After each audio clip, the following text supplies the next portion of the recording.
방송을 시작하도록 해야 될 것 같습니다. 바로요. 먼저 오늘 제목이 AI 3대 강국, 이재명 정부의 국정 목표 중에 하나죠. AI 3대 강국이요. 이게 지금 대한민국이 상당히 어려움에 처해져 있는데 이것을 구원할 수 있는 해법인가 이런 제목을 달았어요.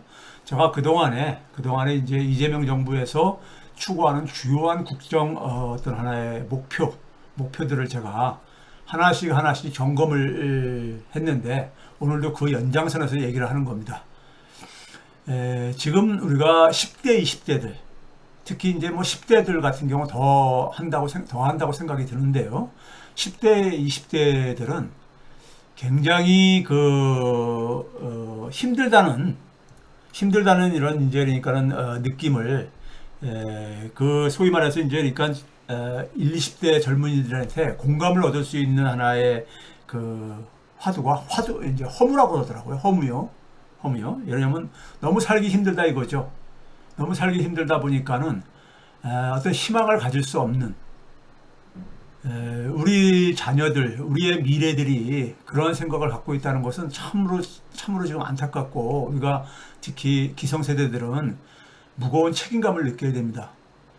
무거운 책임감을 느껴야 되는 거예요. 이런 허무가 확산되는 이런 속에서 이게 이제 희망 만들기 프로젝트가 되려면은 하는 이제 이러한 이제 주제를 가지고 오늘 이제 여러분들에게 방송을 진행할까 하고 있습니다. 이 AI 3대 강국에 대한 국정 지표도 소위 말해가지고 지난 25년 동안 역대 정부들이 추구했던 산업 정책하고 뭐가 다른가? 또 하나의 구호가 아니냐?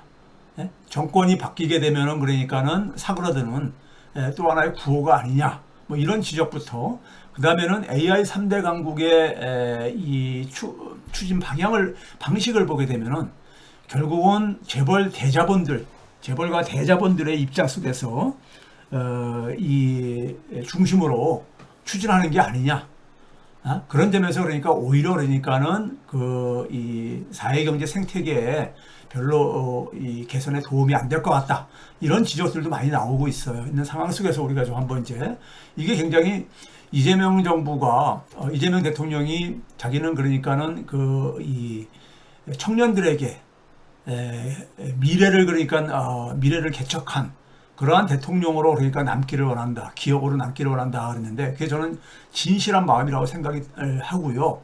그런 점에서 이게 미래 만들기 프로젝트이기 때문에 우리 사회 미래 만들기 프로젝트는 굉장히 중요한 부분입니다. 이게 실패하면은 사실 이재명 정부는 과거 정부하고 큰 차이 없이 또한 그러니까 굉장히 냉정한 평가를 받을 수밖에 없기 때문입니다.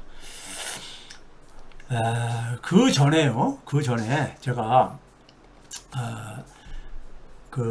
지난 그러니까 방송들에서 제가 이재명 정부에 대해서 제가 좀 이제 비판적으로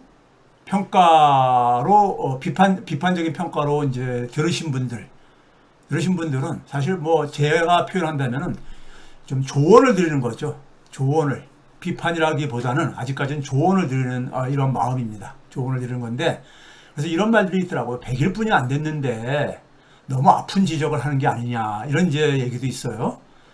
근데 여러분들이 뭐 저를 알잖아요. 저는 사실 처음으로 대통령 선거에서 공식적인 후보를 공식적으로 한 번도 공식적으로 지지한 적이 없다고 제가 여러 번 얘기했잖아요. 처음으로 공식적인 지지를 했고 누구보다도 그러니까 공개적으로 지지한 사람이 저잖아요. 여러분들 알다시피요. 그것 때문에 여러 가지 그러니까 낙인 효과도 찍혀 있고요. 그런데 우리 사회의 내란 세력들은 굉장히 강고합니다. 제가 역사학자라서 그렇지만은 우리 사회의 내란 세력, 특권층 세력들은요, 사실 그러니까 우리가 좀 길게 보게 되면은 저는 이제 임진왜란 병작을 한 이후에 소위 말해서 그 당시에 그 특권 귀족 세력들 그래 사실 그 연장선에 있어요. 그들은 그러니까 기본적으로 자기보다 힘이 센 사람들은 누구로 보느냐? 왕이 아니에요. 그들은 왕도 그러니까 자기들의 도움이 안 되면 가르치고 그랬잖아요. 우리 역사 속에서 알다시피요. 자기들이 두려워하는 존재는 외세입니다. 외세. 당시 명나라, 청나라. 그 다음에 식민지를 전락한다면 일본. 그 다음에 이 해방되고 난 이후에는 미국. 이런 외세예요. 그들이 유일하게 그러니까는 사실 그 두려워하는 존재는 사실 그 외세입니다. 지금 우리나라 소위 말해서 이 특권 언론이라든가 조중동의 언론들도 미국에 대해서는 별로 비판적인 논조를 안 피잖아요. 국익보다는 그러니까 오히려 그들을 활용을 해가지고 자기들의 특권을 어떻게 재생산할 것인가 하면 관심이 있잖아요. 그리고 기본적으로 내란 세력들은 더하죠. 더합니다. 그런 점에서 내란 세력들은 이게 그러니까는 쉽게 없어지지 않습니다. 쉽게 없어지지 않아요. 근데 이들에게 틈을 주면요. 틈을 주면 또 실패합니다. 틈을 주면 또 실패를 해요. 잠시 후에 다시 또 연장해서 얘기할게요. 그래서 이런 구조와 관련해가지고 선출 권력들, 이재명 대통령을 비롯해가지고 선출 권력들, 거의 참모들이라든가 비서관들이라든가 장관들은요, 선출 권력이잖아요. 이들이 관료가 되면 안 됩니다. 관료는 이미 거기 존재하고 있잖아요. 자신들이 정부에 들어가기 전부터. 관료는 그러니까 우리가 좋은 의미에서 보게 된다면 도구로 삼아야 되는 거죠. 도구로 삼아야 되는 겁니다. 선출 권력이 그러니까 국민에게 그러니까는 희망을 만들어 주기 위해서 도구로 삼아야 되는 겁니다. 그렇죠? 그러니까 근데 관료가 된다는 얘기는 긴장이 해이해지고 그다음에 크게 볼 때는 같이 그러니까 귀족화가 되는 겁니다. 귀족화가 되는 상태인데 사실 여러 사람들이 그런 얘기를 해요. 지금 이재명 대통령뿐이 안 보인다. 김민석 총리를 비롯해가지고 장관들이 안 보인다 이거예요. 혼자서 그러니까 대통령 혼자서 그러니까 동분서주하면서 소위 말해서 이 내치는 사실 그러니까는 정치인 출신 국무총리가 맡아서 해줘야 되는 거예요. 처음 출발할 때는 김민석 총리가 좀 의욕을 보이더니만 안 보여요. 안 보입니다. 김민석 총리는 정치인 국무총리잖아요. 민주당 정부는 항상 그러니까 정치인 총리를 내세우거든요. 문재인 정부에서도 그랬고요. 그래가지고 굉장히 그 권한을 인정을 해줍니다. 권한을 인정을 해줘요. 그러면은 권한을 받았으면은 본인이 더군다나 정치인 출신 국무총리면은 민주당과의 그러니까는 어쨌든 소통이라든가 이 국정을 더군다나 내치 국가 내부 문제는 사실 총리가 주도적으로 해줘야 되는 겁니다. 근데 안 보여요. 안 보여요. 이건 뭔가 잘못 돌아가고 있는 겁니다. 그런 점에서 이제 우리가 제가 이제 안타까워하는 부분은 시간은 개혁 정권의 편이 아니잖아요. 시간이 가면 갈수록 개혁하기는 힘들어집니다. 힘들어져요. 거기다가 제가 늘 강조하잖아요. 여러분들 이거 굉장히 중요한 얘기입니다. 잘못 낀 첫 단추의 함정에 빠지면은요. 그러면 대사가 다 그러니까는 망가져 버립니다. 우리 셔츠를 입을 때 첫 단추를 잘못 깨면은요. 빨리 첫 단추를 제대로 끼워야 되는데 이게 그러니까는 수정이 잘 안 돼요. 관성들이 있어가지고 자기 실수를 인정하기 싫어가지고 그러면 계속해서 그러니까 이게 그러니까 어긋나지면서 그러면서 이제 그러니까 소위 말해서 이제 내란 세력들의 공세가 들어오는 겁니다. 그리고 선거에서 그러니까는 심판받고 국민이 등을 돌리게 되고요. 그래서 시간은 그래서 우리가 결코 이제 그러니까는 개혁 세력의 편이 아니에요. 개혁 정권의 편이요. 그러니까 잘못 낀 첫 단추의 함정에 빠진다는 얘기는 국정에 대한 방향을 잘못 잡았다는 얘기인 겁니다. 국정에 대한 방향을 잘못 잡은 거예요. 그러니까 100일 동안에 방향은 제대로 잡아야죠. 방향은. 성과는 그러니까 아직 나올 시간이 아니지만은 방향은 제대로 잡아야죠. 제가 계속해서 조언을 드리는 것은 비판보다는 조언을 드리는 부분은 바로 그 부분입니다. 방향을 그러니까는 잘못 잡은 것 같다 이거예요. 방향을. 잘못 잡은 방향은요. 기본적으로 국정 철학의 빈곤입니다. 국정 철학의 빈곤이에요.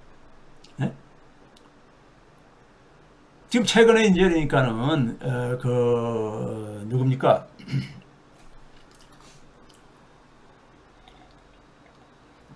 한반도 문제에 대해서도 지금 이재명 정부가 대통령이라는 존재는 어차피 다양한 인재풀을 사용을 해야 돼요.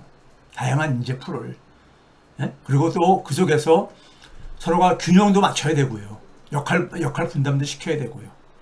그리고 한반도 문제와 관련해 가지고 우리 흔히 말해서 자주파, 동맹파 이런 얘기를 하고 그러는데 너무 한쪽으로 그러니까 이게 한쪽으로 기운다는 것은 너무 이념에 그러니까는 사실 이재명 대통령의 강점은 뭐냐면요. 실용주의잖아요. 본인도 항상 그렇게 얘기하고 있듯이 실용주의라는 것은요. 나쁘게 얘기하면은 굉장히 좀 싼 티가 나는 국정 철학입니다. 근데 이재명 대통령한테 있어서의 실용주의라는 것은 사실 철학의 바탕을 둔 실용주의예요. 소위 말해서 그러니까는 조선 말에 실학파들이 얘기했던 실사구시 같은 이런 이제 그러니까는 철학이거든요. 그 실용주의를 가지고 이 문제를 풀게 되면은 이게 균형적으로 잘 활용할 수가 있어요. 균형적으로 활용할 수 있다 이겁니다. 그래서 방향에 있어서 그러니까는 지금 심각성이 존재하고 있기에 제가 지금 계속 조언을 드리는 거예요. 시간은 별로 안 남았는데 방향을 잘못 잡으면 내년부터 성과가 제대로 나올 수가 없다 이거죠. 그래서 제가 얘기하는 겁니다. 제가 이제 이러한 조언이나 비판도 여러분들이 비판으로 들린다면 비판도 어느 순간부터 만약에 멈출 수가 있어요. 멈춘다는 얘기는 제가 관심이 그러니까 식었다는 것을 의미하는 겁니다. 식었다는 걸 의미하는 거예요. 그거는 좀 더 우리가 극단적으로 얘기하면은 사실상 희망의 줄을 내놨다는 얘기인 거죠. 그러면 확실하게 실패합니다. 제가 이걸 놓을 때는요. 제가 손을 놓을 때는요. 확실하게 실패합니다. 그럼 끔찍한 결과가 올 겁니다. 여러분 이런 거 원치 않잖아요. 저를 비롯해서 몇몇 사람들만 이런 조언을 할 수 있는 저는 위치에 있다고 봐요. 최 교수가 뭐가 그렇게 건방지다고 당신이 조언을 하냐 그러는데 제가 이 국정 철학에 대한 방향은 이재명 대통령의 국정 철학 방향은 누구보다도 이해를 하고 있고 그러기 때문에 그걸 제가 실패하지 않기 위해서 제가 말씀을 드리는 겁니다. 그거 나중에 두고 보세요. 아니면 제가 제 손에 진짜 장을 짓겠습니다. 자, 그 다음에 이제 오늘, 최근에 이제 그러니까 우리가 미국과의 협상 때문에 상당히 그러니까 어려운 상황에 내몰리고 있죠. 어려운 상황에 내몰리고 있는데, 이거는 사실 그러니까 우리가,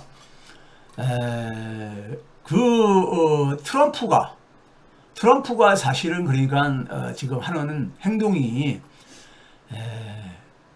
인류 세계의 상식에서 굉장히 벗어나서 지금 행동을 하기 때문에 발생하는 거잖아요. 발생을 하는 겁니다.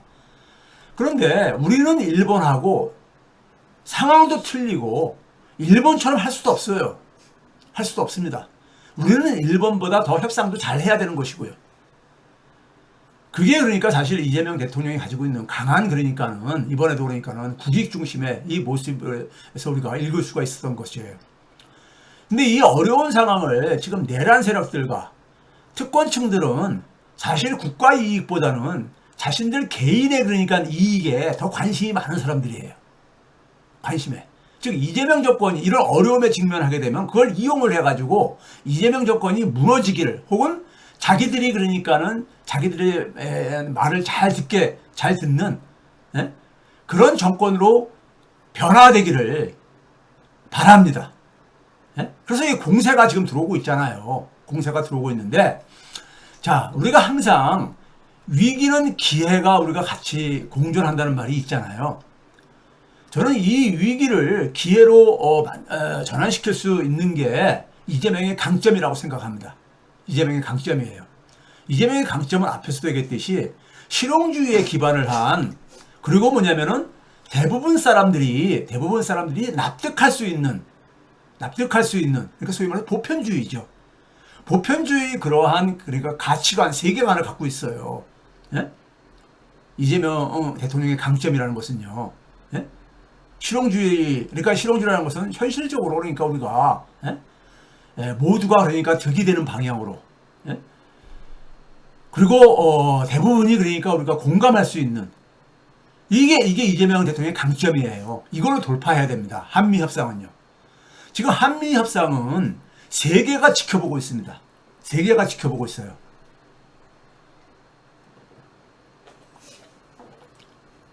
지금 트럼프의 내각 장관들은요, 특히 상무장관을 맡고 있는 러트닉은 지난 한미협상에서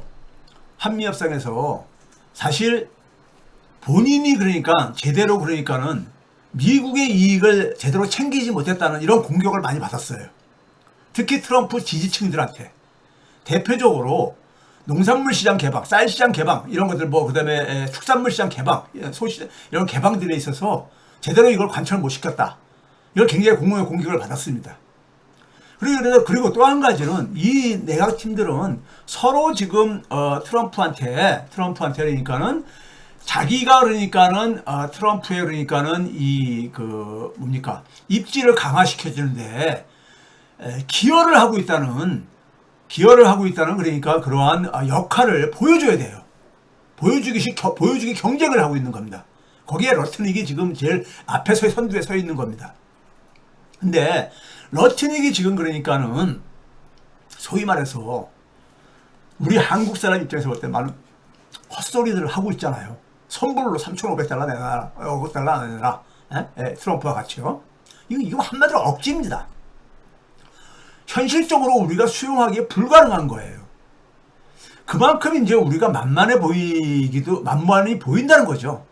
만만히 보인다는 거죠. 그리고 대한민국의 정치가 굉장히 그러니까는 국익을 놓고도 분열이 돼 있다는 것을 알고 있는 거죠. 그들은요. 알고 있는 거야.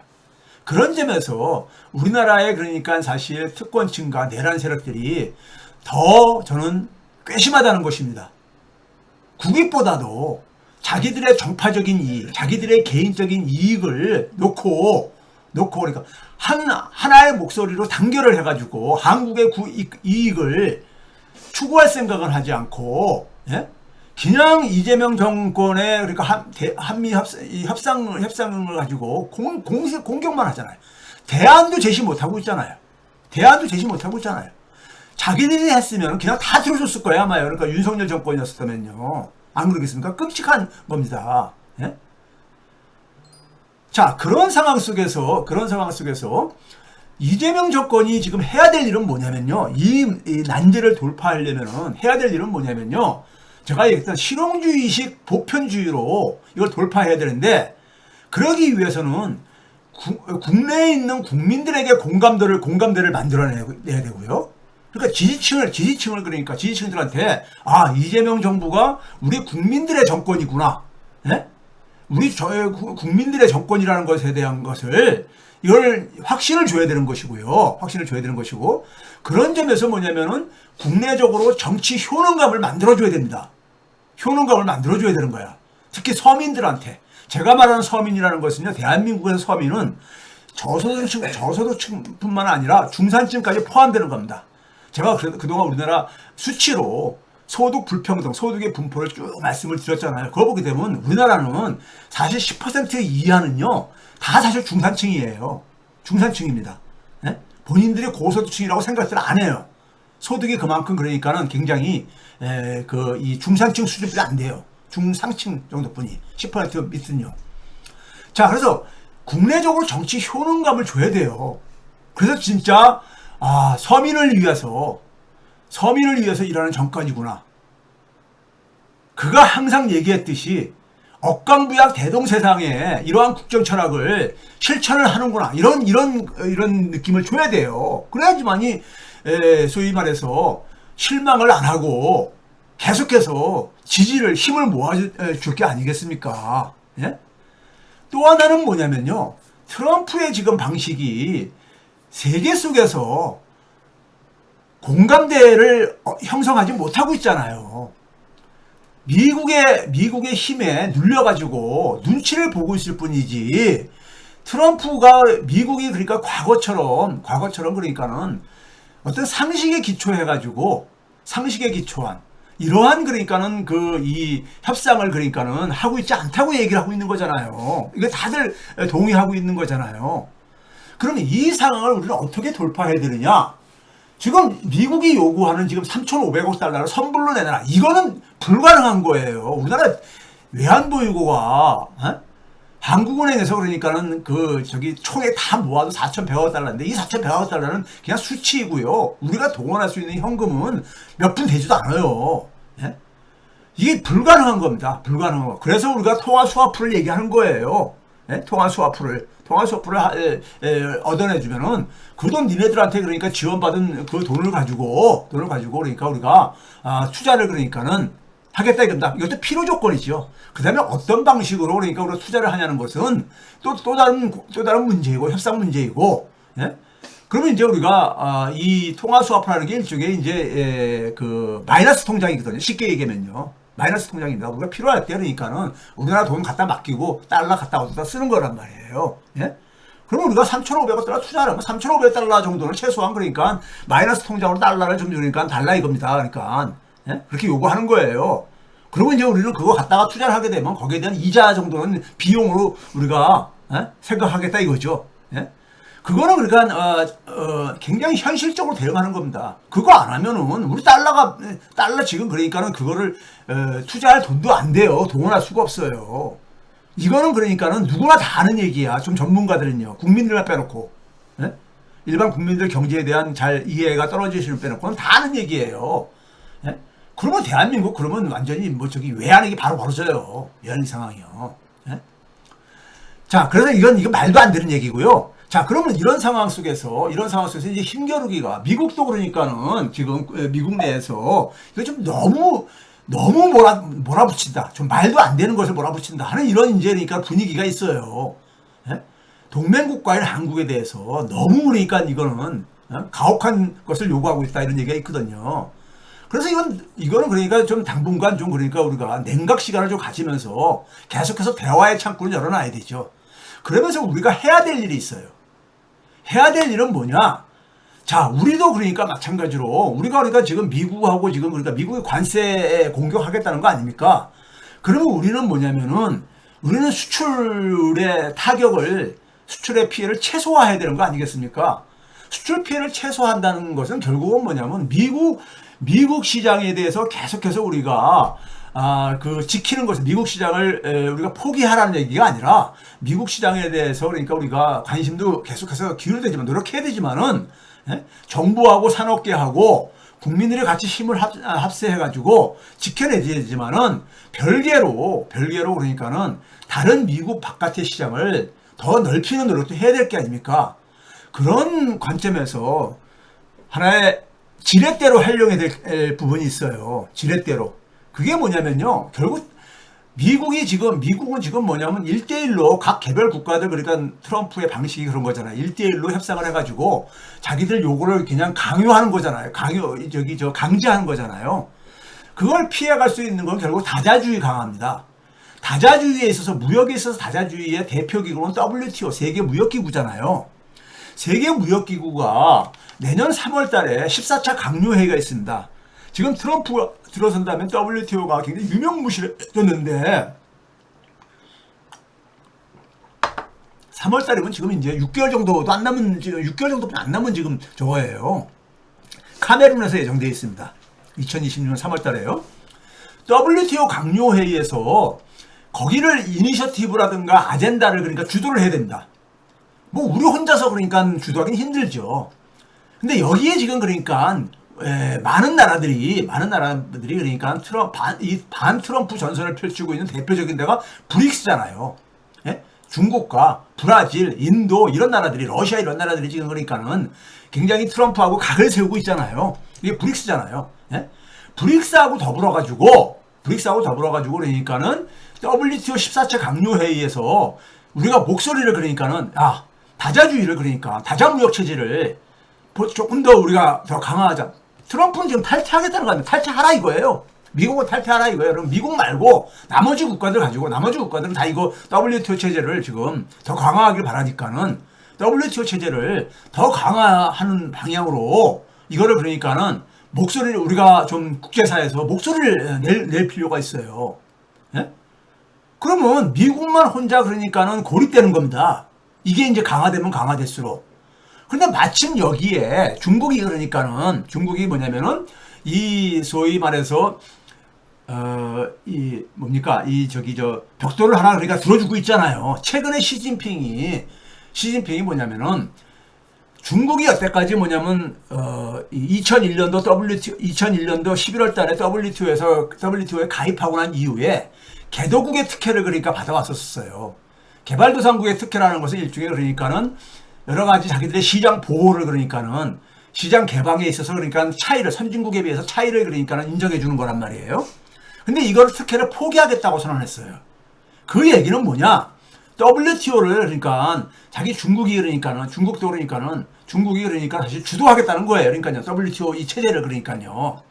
실제로 다자무역 체제를 수호하겠다고 이렇게 이제 계속해서 얘기를 하고 있잖아요. 시진핑이요. 그러니 이거는 다자무역 체제를 수호하겠다는 것은 이건 친중 행보가 아니야. 그동안에 우리가 WTO가 1995년에 출범했잖아요.